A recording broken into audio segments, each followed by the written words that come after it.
My name is Abdallah Al-Kahimi, My name is Amal Billet. My name is Arjun Darshan. and this is our market view presentation. For our market view presentation, we decided to compare the Australian dollar to the Japanese yen. To do this, we split up the currencies into three major categories: inflation, interest rate, and growth rate. My name is Abdallah Al-Kahimi, and I will cover inflation first. I'll start off with Japan's inflation rate. This month, year-on-year consumer prices in Japan have increased 1.5%. This is the highest increase in inflation Japan has had since March 2015. A large cause of this has been big price rises in food, which is the largest contributor to Japan's consumer price index and has increased in price by 3% this month alone. Furthermore, the following graph shows other price increases that have also contributed to Japan's rising CPI, such as a 1.8% increase in medical care, 1.5% increase in transportation, 1.3% increase in cultural and recreational products, and a 0.6% increase for miscellaneous items. Electricity is the worst offender at a 5.3% increase this month alone. On the other hand, fuel, light, and water have decreased their previous inflation rate of 4.6% down to 4.3%. Despite this, the increases in the other areas have caused the Japanese inflation rate to be at the highest it has been in 35 months. Due to the continuing increase in Japan's CPI, their inflation is expected to further increase at a faster rate. These rises aren't expected to stop anytime soon, causing Japan's inflation rate to increase and speed up into further years. Now for Australia's inflation rate. This month, year-on-year consumer prices in Australia have risen by 1.9%. This has come after a constant increase in the past few years. Alcohol and tobacco are a large contributor to Australia's CPI, and their inflation rate increases dwarfs others in comparison, having almost double the second largest contributor's inflation rate. Furthermore, other areas have contributed to Australia's rising CPI, such as housing, which has increased by 3.4%, health by 4%, transport by 3.3%, and education by 3.2%. These have all been contributing factors to Australia's rising inflation rate. Due to the increases in CPI in recent times, as well as a slow but steady increase in the inflation rate in the past few years, it is forecasted that Australia's inflation rate will continue to slowly rise in the upcoming few months. There are very few factors indicating that the inflation rate will slow down. However, it doesn't seem like there will be any large jumps either. I'll be talking about interest rates in relation to Japanese currency versus Australian currency. Australia interest rate. The cash rate of Australia remained unchanged with a record low of 1.5% during the month of April 2018, according to the Reserve Bank of Australia. Interest rates in Australia averaged 4.58% from 1990 until 2018, reaching an all-time high of 17.50% in January of 1990 and a record low of 1.5% in August of 2016. This graph illustrates that households, the business sector, and the government sector will receive a low interest rate, which would encourage them to spend more money in the economy. Japan is one of two central banks that have decided to have a negative interest rate so they can discourage investors from buying the local currency, which tends to push up its value. The Bank of Japan's short-term interest rate remained unchanged at a negative 0.1% at March 2018 during the meeting. A negative interest rate encourages the Bank of Japan to put their money into productive use in lending it to households and businesses by lowering the cost of borrowing for everyone, which would encourage economic growth.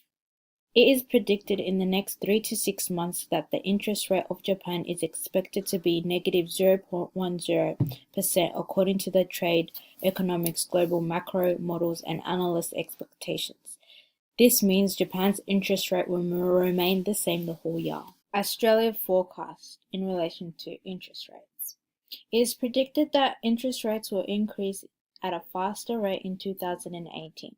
This will mean an increase in business investment, high levels of public infrastructure, and stronger exports. Also, household income will slowly increase, which would lead to a high debt Now we're going to talk about the relationship of growth rate and exchange rate. Growth rate and exchange rate have an inverse relationship or a negative relationship. If the exchange rate appreciates, then it will be higher on exports due to high price of commodity. Higher rate will give advantage to import more, and this will decrease the net export. If the exchange rate depreciates, export will increase and import will decrease, thus the net export will increase. If the net export increase, GDP growth will increase. If the net export decrease, GDP growth will go down. Just for information, increase in GDP rate doesn't mean that the exchange rate depreciates. GDP comes from net export, government expenditure, investment, and consumption. Each of these categories can increase or decrease the GDP growth rate. In this slide, we are assuming the effect of exchange rate to GDP rate and vice versa. So we're looking at the net export point of view. From the diagram of Australia's growth rate, high rate status can be influenced by cheap Aussie dollar rate, which means less price, more export. When the rate fell, the dollar is high, and so import will come cheaper and export will be more expensive. The same thing can be said to Japan GDP. When the rate go up, GDP will go down, and if the rate went down, GDP will go up. Now we're going to talk about export rate. From this slide, we can see visually on July 2017, when the export was at 6495.231, the Japan GDP was at 0.6, which is somewhere in the middle of the diagram. And then at Australia export rate on July 2017, when the number reached 31,862, the diagram in the GDP growth rate reached 0.8 point.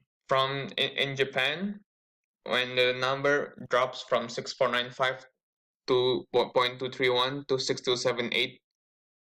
6278.566, the GDP growth also fell. We can see here Japanese GDP rate. It is not that you can visually see it very clear from the diagram, but from the Australia export rate, when number fall from 31,862 to 31,816, the GDP rate fell from 0.8 to 0.7.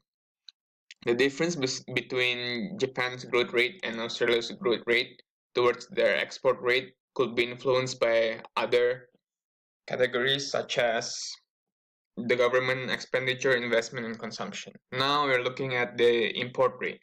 In Japan's import, when in the diagram, when they reach 7,030.373, and then the export was at 6,495.231, the Japan GDP was at 0.6. This means that the growth was increasing from January 2017 at 0.5 to 0.6 due to the increase in the exports.